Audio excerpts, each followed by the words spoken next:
तुम्ही माफी मागायला सांगितली अध्यक्ष महोदय, तरी पण हातवारे करणं आणि आमच्यावर उपकार करतात असे जे काय ते दाखवतायत अध्यक्ष महोदय।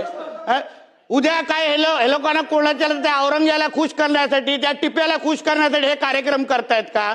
मग अध्यक्ष महोदय आपल्याला मी विनंती करतो अध्यक्ष महोदय, यांना पहिले निलंबन करा अध्यक्ष महोदय इथून, नाहीतर अध्यक्ष महोदय उद्या हे काही बोलत जातील आणि इथे काय छत्रपती शिवाजी महाराजांबद्दल बोललेत अध्यक्ष महोदय, हे कोण लहान सहान व्यक्तीबद्दल नाही बोललेत आणि तरी पण यांचे हातवारे बघा, फोनवर बोलतायत ते।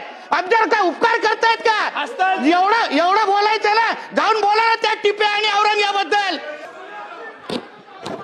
एक लक्षात घ्या, या सभागृहात एखाद्या विषयावरती मी निर्देश दिल्यानंतर त्या निर्देशाचं पालन झाल्यानंतर त्यांनी दिलगिरी व्यक्त केलेली आहे, त्यांनी सभागृहाची माफी मागितलेली आहे, त्यांनी म्हटलेलं जे आहे ते मी रेकॉर्डवरनं काढून टाकलेलं आहे।